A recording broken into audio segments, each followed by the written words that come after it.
कफन। मुंशी प्रेमचंद। झोपड़े के द्वार पर बाप और बेटा दोनों एक बुझे हुए अलाव के सामने चुपचाप बैठे हुए हैं और अंदर बेटे की जवान बीवी बुधिया प्रसव वेदना से पछाड़ खा रही थी। रह रहकर उसके मुंह से ऐसी दिल हिला देने वाली आवाज निकलती कि दोनों कलेजा थाम लेते थे। जाड़ों की रात थी, प्रकृति सन्नाटे में डूबी हुई। सारा गांव अंधकार में लय हो गया था। घीसू ने कहा, मालूम होता है बचेगी नहीं, सारा दिन दौड़ते ही गया। जा देख तो आ। माधव चिढ़कर बोला, मरना ही है तो जल्दी मर क्यों नहीं जाती? देखकर क्या करूं? तू बड़ा बेदर्द है बे। साल भर जिसके साथ सुख चैन से रहा, उसी के साथ इतनी बेवफाई। तो मुझसे उसका तड़पना और हाथ पांव पटकना नहीं देखा जाता। चमारों का कुनबा था और सारे गांव में बदनाम। घीसू एक दिन काम करता तो 3 दिन आराम। माधव इतना कामचोर कि आधे घंटे काम करता तो घंटे भर चिलम पीता। इसीलिए उन्हें कोई मजदूरी नहीं मिलती थी। घर में मुट्ठी भर भी अनाज मौजूद हो तो उनके लिए काम करने की कसम थी। जब 2-4 फांके हो जाते, घीसू पेड़ पर चढ़कर लकड़ियां तोड़ लाता और माधव बाजार में बेच आता। और जब तक वे पैसे रहते, दोनों इधर उधर मारे मारे फिरते। जब फाके की नौबत आती तो फिर लकड़ियां तोड़ते और मजदूरी तलाश करते। गांव में काम की कमी ना थी। किसानों का गांव था। मेहनती आदमी के लिए 50 काम थे, मगर इन दोनों को लोग उसी वक्त बुलाते जब 2 आदमियों से एक का काम पाकर भी संतोष कर लेने के सिवा और कोई चारा ना होता। विचित्र जीवन था इनका। घर में मिट्टी के 2-4 बर्तनों के सिवा कोई संपत्ति नहीं। फटे चीथड़ों से अपनी नग्नता को ढके हुए जिए जाते थे। संसार की चिंताओं से मुक्त, कर्ज से लदे हुए, गालियां भी खाते, मार भी खाते, मगर कोई भी गम नहीं। दीन इतने कि वसूली की आशा ना रहने पर भी लोग कुछ ना कुछ कर्ज दे देते थे। मटर आलू की फसल में दूसरों के खेतों से मटर या आलू उखाड़ लाते और भून भान कर खा लेते, या 10-5 ऊस उखाड़ लाते और रात को चूसते। घीसू ने आकाश वृत्ति से 60 साल की उम्र काट दी और माधव भी सपूत बेटे की तरह बाप ही के पच्चनों पर चल रहा था, बल्कि उसका नाम और भी उजागर कर रहा था। उस वक्त भी दोनों अलाव के सामने बैठकर आलू भून रहे थे, जो कि किसी खेत से खोद लाए थे। घीसू की स्त्री का तो बहुत दिन हुए देहांत हो गया था। माधव का ब्याह पिछले साल हुआ था। जब से ये औरत आई थी, उसने इस खानदान में व्यवस्था की नींव डाली थी। पिसाई करके या घास छीलकर वह सेर भर आटे का इंतजाम कर लेती थी और इन दोनों बेगरतों को दोजख भरती रहती थी। जब से वह आई, ये दोनों और भी आलसी और आराम तलब हो गए थे, बल्कि कुछ अकड़ने भी लगे थे। कोई काम करने को बुलाता तो निर्व्याज भाव से दुगनी मजदूरी मांगते। वही औरत आज प्रसव वेदना से मर रही थी और ये दोनों शायद इसी इंतजार में थे कि वह मर जाए तो ये आराम से सोएं। घीसू ने आलू निकालकर छीलते हुए कहा, जाकर देख तो क्या दशा है उसकी। चुड़ैल का फिसाद होगा और क्या। यहाँ तो ओझा भी 1 रुपया मांगता है। माधव को भय था कि वह कोठरी में गया तो घीसू आलूओं का बड़ा भाग साफ कर देगा। बोला, मुझे वहां जाते डर लगता है। डर किस बात का है? मैं तो यहीं हूं। तो तुम ही जाकर देखो ना। मेरी औरत जब मरी थी तो मैं 3 दिन तक उसके पास से हिला तक नहीं था। और मुझसे लजाएगी नहीं? जिसका कभी मुंह नहीं देखा, आज उसका उधड़ा हुआ बदन देखूं? उसे तन की सुध भी तो ना होगी। मुझे देख लेगी तो खुलकर हाथ पांव भी नहीं पटक सकेगी। मैं सोचता हूं कोई बाल बच्चा हो गया तो क्या होगा। सोंठ, गुड़, तेल कुछ भी तो नहीं है घर में। सब कुछ आ जाएगा, भगवान दे तो। जो लोग अभी 1 पैसा नहीं दे रहे हैं, वे कल बुला कर देंगे। मेरे 9 लड़के हुए, घर में कभी कुछ ना था, मगर भगवान ने किसी न किसी तरह बेड़ा पार ही लगाया। जिस समाज में रात दिन मेहनत करने वालों की हालत उनकी हालत से बहुत कुछ अच्छी ना थी, और किसानों के मुकाबले वे लोग जो किसानों की दुर्बलताओं का लाभ उठाना जानते थे कहीं ज्यादा संपन्न थे, वहां इस तरह की मनोवृत्ति का पैदा हो जाना कोई अचरज की बात ना थी। हम तो कहेंगे घीसू किसानों से कहीं ज्यादा विचारवान था, जो किसानों के विचार शून्य समूह में शामिल होने के बदले बैठक बाजों की कुत्सित मंडली में जा मिला था। हाँ, उसमें यह शक्ति ना थी कि बैठक बाजों के नियम और नीति का पालन करता। इसलिए जहां उसकी मंडली के और गांव के सरगना और मुखिया बने हुए थे, उस पर सारा गांव उंगली उठाता था। फिर भी उसे यह तकसीन तो थी कि अगर वह फटेहाल है तो कम से कम उसे किसानों की सी जी तोड़ मेहनत तो नहीं करनी पड़ेगी। उसकी सरलता और निरीहता से दूसरे लोग बेजा फायदा तो नहीं उठाते। दोनों आलू निकाल निकाल कर चलते चलते खाने लगे। कल से कुछ नहीं खाया। इतना सब्र न था कि उन्हें ठंडा हो जाने दें। कई बार दोनों की जबानें जल गईं। छिल जाने पर आलू का बाहरी हिस्सा तो बहुत ज्यादा गर्म ना मालूम होता, लेकिन दांतों के तले पड़ते ही अंदर का हिस्सा जबान, हलक और तालू को जला देता था और उस अंगारे को मुंह में रखने से ज्यादा खैरियत इसी में थी कि वह अंदर पहुंच जाए। वहां उसे ठंडा करने के लिए काफी सामान थे, इसलिए दोनों जल्द जल्द निगल जाते। हालांकि इस कोशिश में उनकी आंखों से आंसू निकल आते। घीसू को उस वक्त ठाकुर की बारात याद आई जिसमें वह 20 साल पहले गया था। उस दावत में उसे जो तृप्ति मिली थी वह उसके जीवन में एक याद रखने लायक बात थी और आज भी उसकी याद ताजा थी। बोला, वह भोज नहीं भूलता। तब से फिर उस दिन तरह का खाना और भरपेट नहीं मिला। लड़की वालों ने सबको भरपेट पूड़ियां खिलाई थी। सबको, छोटे बड़े सबने पूड़ियां खाई और असली घी की। चटनी, रायता, 3 तरह के सूखे साग, एक रसेदार तरकारी, दही, मिठाई। अब क्या बताऊं कि इस भोज में क्या स्वाद मिला। कोई रोक टोक नहीं, जो चीज मांगो और जितना चाहो खाओ। लोगों ने ऐसा खाया किसी से पानी ना पिया गया। मगर परोसने वाले हैं कि पत्तल में गर्मा गर्म गोल गोल सुवासित कचौड़ियां डाल देते हैं। मना करते हैं कि नहीं चाहिए, पत्तल पर हाथ रोके हुए हैं, मगर वह हैं कि दिए जाते हैं। और जब मुंह धो लिया तो पान इलायची भी मिली, मगर मुझे पान लेने की कहाँ सुध थी। खड़ा ना हुआ जाता था। चटपट जाकर अपने कंबल पर लेट गया। ऐसा दिल दरिया था वह ठाकुर। माधव ने इन पदार्थों का मन ही मन मजा लेते हुए कहा, अब हमें कोई ऐसा भोज नहीं खिलाता। अब क्या कोई खिलाएगा। वो जमाना दूसरा था। अब तो सबको किफायत सूझती है। शादी ब्याह में मत खर्च करो, क्रियाक्रम में मत खर्च करो। गरीबों का माल बटोर बटोर कर कहाँ रखोगे। बटोरने में कमी नहीं है, हाँ खर्च में किफायत सूझती है। तुमने 20 एक पूड़ियां खाई होंगी। 20 से ज्यादा खाई थी। मैं 50 खाता। 50 से कम मैंने भी ना खाई होंगी। अच्छा पट्टा था। तू तो मेरा आधा भी नहीं है। आलू खाकर दोनों ने पानी पिया और वहीं अलाव के सामने अपनी धोतियां ओढ़कर पांव पेट में डाले सो रहे, जैसे 2 बड़े बड़े अजगर गेंडुलियां मारे पड़े हों। और बुधिया अभी तक करा रही थी। सवेरे माधव ने कोठरी में जाकर देखा तो उसकी स्त्री ठंडी हो गई थी। उसके मुंह पर मक्खियां भिनक रही थी। पथराई हुई आंखें ऊपर टंगी हुई थी। सारी देह धूल से लथपथ हो रही थी। उसके पेट में बच्चा मर गया था। माधव भागा हुआ घीसू के पास आया। फिर दोनों जोर जोर से हाय हाय करने लगे और छाती पीटने लगे। पड़ोस वालों ने यह रोना धोना सुना तो दौड़े हुए आए और पुरानी मर्यादा के अनुसार इन अभागों को समझाने लगे।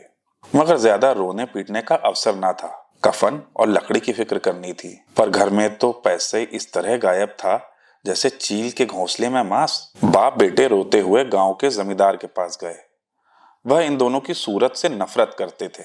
कई बार इन्हें अपने हाथों पीट चुके थे, चोरी करने के लिए, वादे पर काम पर ना आने के लिए। पूछा, क्या है घिसुआ, रोता क्यों है। अब तो तू कभी दिखाई भी नहीं देता।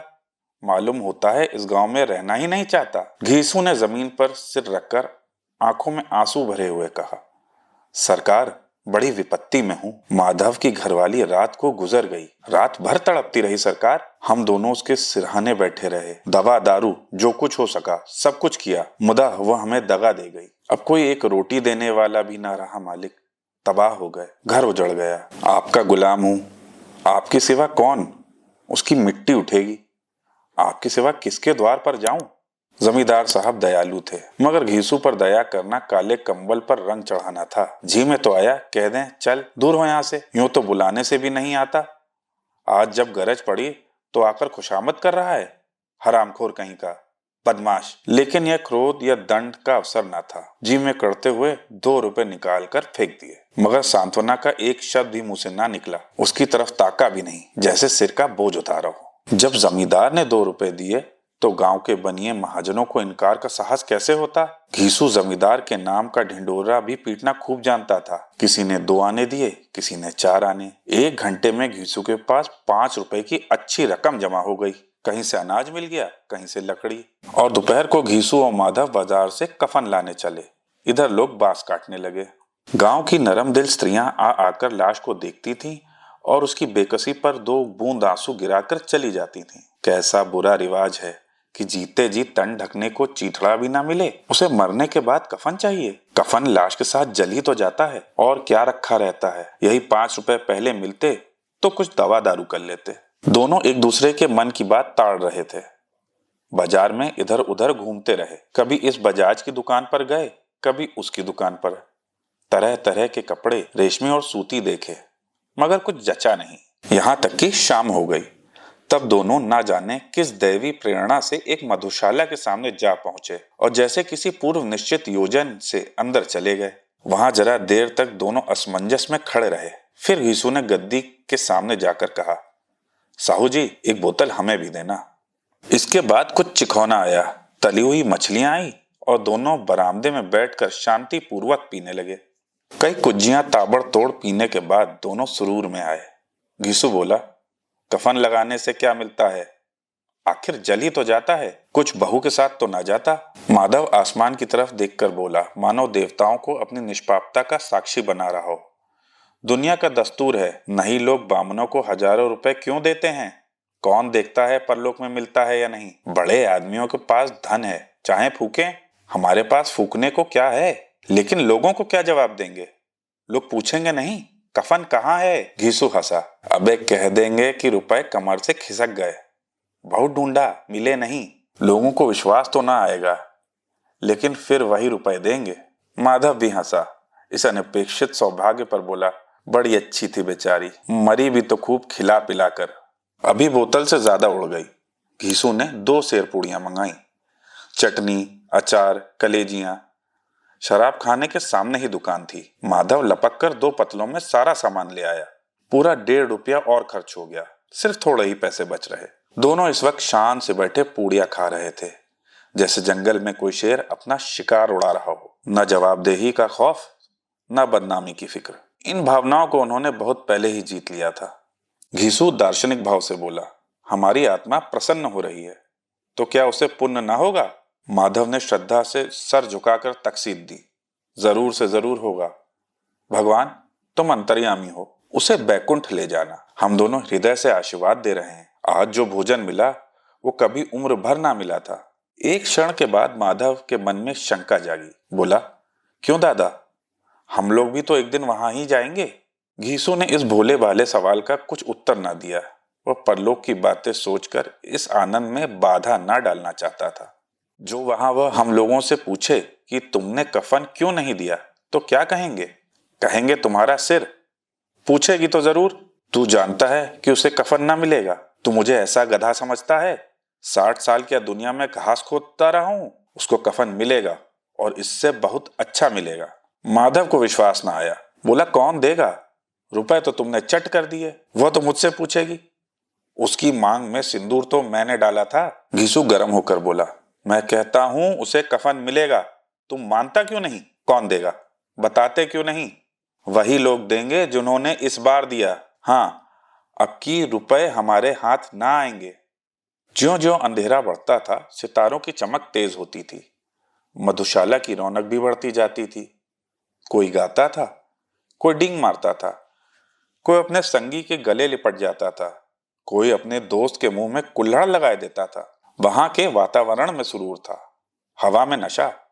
कितने तो यहां आकर एक चुल्लू में मस्त हो जाते। शराब से ज्यादा वहां की हवा उन पर नशा करती थी, जीवन की बाधाएं खींच लाती थी, और कुछ देर के लिए वह भूल जाते थे कि वह जीते हैं या मरते हैं, या ना जीते हैं ना मरते हैं। और ये दोनों बाप बेटा अब भी मजे लेकर चुस्कियां ले रहे थे। सबकी निगाहें इनकी ओर जमी हुई थी। दोनों कितने भाग्यबली हैं, पूरी बोतल बीच में है।